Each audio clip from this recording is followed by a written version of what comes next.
Good morning class 9। ये जो page आप देख रहे हैं, इस पेज पे आपका हिस्ट्री का फर्स्ट चैप्टर फ्रेंच रेवोल्यूशन का इमेज है। इस फ्रेंच रेवोल्यूशन में ये टोटल 6 चैप्टर हैं, जिसमें से हम लोगों ने यानी मैंने आप लोगों को चैप्टर लेसन 3 तक यानी 1, 2 और 3 French society during the late 18th century, the outbreak of the revolution, France abolishes monarchy and become republic पढ़ चुके हैं। अभी स्टार्ट होने वाला आपका ये 3 lesson, did women have a revolution, the abolition of slavery and the revolution and everyday life. तो ये रहा आपका 4th lesson of this chapter, did women have a revolution. तो चलो समझने की कोशिश करते हैं कि क्या इस चैप्टर लेसन में समझना है। जैसे स्टार्ट हुई थी रिवॉल्यूशन, तो जितने भी इवेंट्स हुए थे उन सारे इवेंट में फ्रेंच सोसाइटी भी, औरतें भी भाग ले रही थी, इस उम्मीद से कि जब नई सरकार बनेगी तो इनकी लाइफ में बदलाव आएगी। पहले इनके लाइफ को ज़रा देख लेते हैं। जितनी भी औरतें थी थर्ड स्टेट्स की, वो किस तरह से काम करती थी, जैसा आप देख सकते हैं यहाँ पेज में। थर्ड स्टेट की औरतें लॉन्ड्री सोल्ड, फार्मर फ्लावर्स बेचती थी, या फूड वेजिटेबल्स बेचा करती थी, या दूसरे बड़े लोगों के घरों में नौकरी किया करती थी, मेड सर्वेंट्स का। इसके साथ साथ वो अपने परिवार की देखभाल, जैसे खाना बनाना, वाटर लाना, या खड़े होकर के ब्रेड खरीदना, ये सब काम करती थी। जबकि सिर्फ वेल्दियर मेंबर्स जो होती थी फैमिली, उसी की बेटियां या औरतें कॉन्वेंट पढ़ने जा सकती थी या फिर अरेंज मैरिज कर सकती थी। मतलब उनको थोड़ा आज़ादी था इन लोगों के कंपैरिजन में। तो इस थर्ड स्टेट की औरतों को जब पैसिव सिटीजन्स के लिस्ट में रखा गया, जैसा हम पीछे बताए थे कि 2 सिटीजन्स, एक्टिव और पैसिव, तो यहाँ पैसिव सिटीजन की लिस्ट में रखा गया, तो ये लोग निराश हुए। इन लोगों ने अपने इंटरेस्ट के लिए पॉलिटिकल क्लब्स बनाना स्टार्ट किया और न्यूज़पेपर पब्लिश करना स्टार्ट किया। पूरे फ्रांस के अंदर 60 वुमेन्स क्लब थी, जिसमें सबसे ज़्यादा फेमस क्लब था the society of revolutionary and Republican women. अब ये जो सोसाइटी थी या फिर ये जो पॉलिटिकल क्लब थी, इसका डिमांड क्या था? ये चाहती थी कि 1791 में जो पैसिव सिटीजन्स की लिस्ट में इनको रखा गया है उनसे हटाया जाए। ये साथ ही साथ वोट का डिमांड करती थी, असेंबली में अपनी भागीदारी का ही डिमांड करती थी, ऑफिस में इनको भी काम करने का मौका मिले ये उम्मीद करती थी। यानी कहने का मतलब है कि जो अधिकार पुरुषों को था वो अधिकार इनको भी दी जाए। आगे चलकर कुछ दिनों बाद क्या हुआ, औरतों की स्थिति में बदलाव आए। औरतों के लिए भी स्कूल खोली गई, सभी लड़कियों के लिए एजुकेशन कंपलसरी कर दी गई, कोई भी पेरेंट्स अपने बच्चियों पे मैरिज के लिए फोर्स नहीं कर सकती है। ये सारी चीज़ें बनाई गई वुमेन और मैन के लिए, दोनों के लिए। दोनों साथ में जॉब करना शुरू की। लेकिन जब रीन ऑफ टेरर स्टार्ट हुआ था तो ये सारी चीज़ें फिर से ख़त्म हो गई, यानी रॉबस्पियर वाला शासन। तो फाइनली जो औरतें थी उनको वोटिंग का अधिकार अगले 200 साल बाद मिला, और ये वोटिंग का अधिकार फ्रांस में उनको अंत में जाके मिला 1946 में। तो ये आपका था 4th लेसन फ्रेंच रेवोल्यूशन का।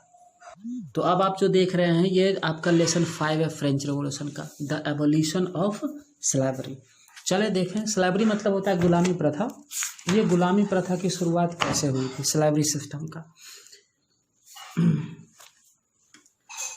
उस समय कैरिबियन सी है, कैरिबियन में 3 कॉलोनीज थी, मार्टिनिक, ग्यूडेनलोप एंड सैन डोमिंगो।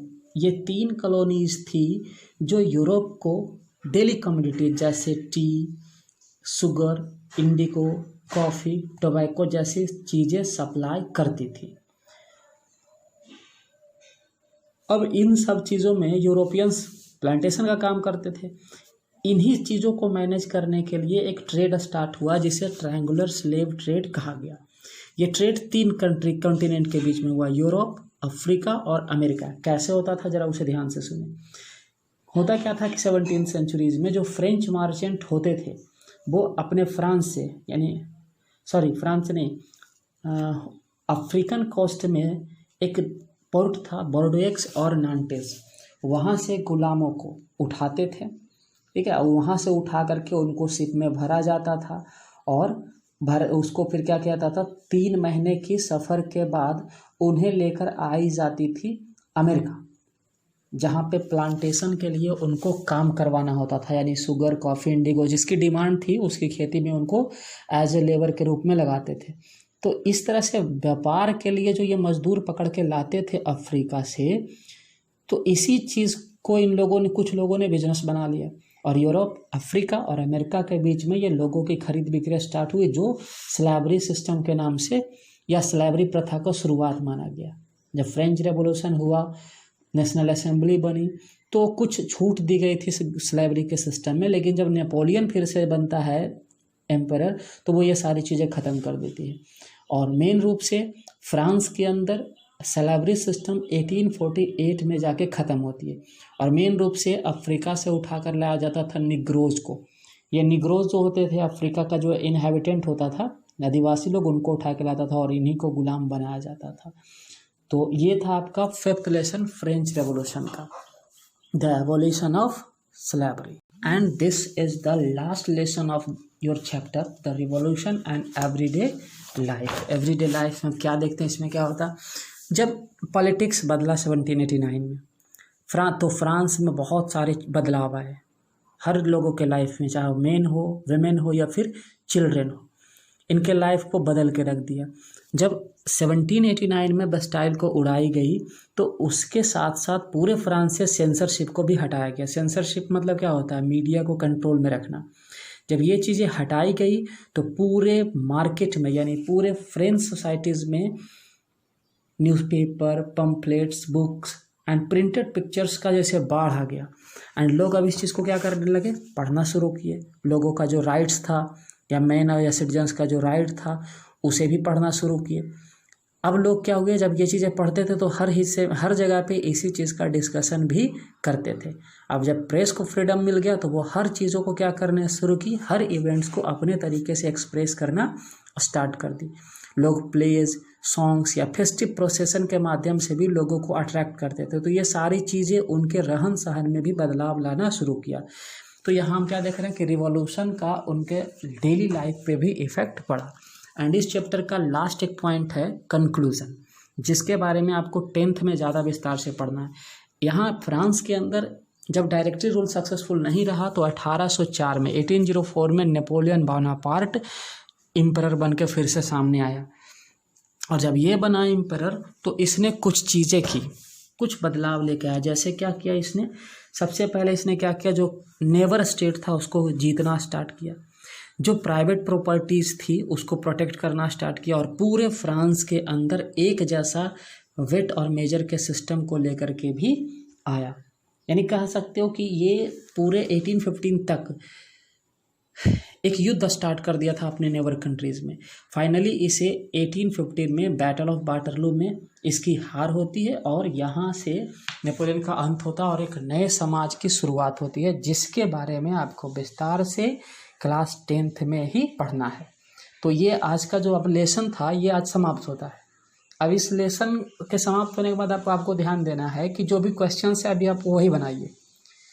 हम अब जब रिवीजन क्लास करेंगे तो आपको 2 क्लास में पूरा रिवाइज करवाएंगे, और उन 2 क्लास में आपको अपने तरीके से जैसे समझ में आए, या फिर हम हिंट भी कर देंगे, आपको नोट्स कॉपी तैयार करना है, ताकि नोट्स का बर्डन नहीं बढ़े। बहुत सारा नोट्स बनाना पड़ता है, तो हम उस तरह से पेज आपके सामने रिप्रेजेंट करेंगे कि आप हर लेसन के हर टॉपिक को क्या करें, नोट्स तैयार कर लें। तो चलिए देते हैं आपका हम होमवर्क क्या बनता है। ये आपका होमवर्क है एनसीईआरटी का बुक से ही। यहाँ पे 6 क्वेश्चंस है। आपका पहला क्वेश्चन देखना है, describe the circumstances leading to outbreak of revolutionary protest in France. France में उन घटनाओं को लिखना है जिससे रिवोल्यूशनरी प्रोटेस्ट हुआ था। एक्सप्लेन करना है सारी घटनाओं को। Which groups of French society benefit from the revolution. Revolution से फ्रेंच सोसाइटी के किस ग्रुप को फ़ायदा हुआ। Which groups were forced to relinquish power. किस ग्रुप से पावर छीन ली गई। Which sections of society would have been disappointed with the outcome of the revolution. Revolution के परिणाम के बाद किस सेक्शन को निराश होना पड़ा। तीसरा नंबर, describe the legacy of French revolution for the peoples of world during the 19th and 20th century. French revolution के वजह से दुनिया के जो लोग थे 19th और 20th सेंचुरीज को, उनको क्या फ़ायदा हुआ उसे एक्सप्लेन करें। Draw up a list of democratic right we enjoy today whose origins could करा। आज का जो हम डेमोक्रेटिक राइट्स एंजॉय करते हैं, कुछ ऐसे राइट्स का नाम लिखे जो फ्रेंच रेवोल्यूशन के बाद जन्म लिया। Would you agree with the view that message of universal rights was be set with contradiction. क्या आप इस बात से सहमत है कि जो यूनिवर्सल राइट्स का जो मैसेज है वो एक विरोधाभास है। एक्सप्लेन करें। How would you explain the rise of Napoleon. आप नेपोलियन के राइज को कैसे एक्सप्लेन करेंगे। तो जो बनता है बनाइए, या फिर आप एनसीईआरटी सॉल्यूशन से हेल्प भी ले सकते हैं। धन्यवाद। Good morning class 9। ये जो पेज आप देख रहे हैं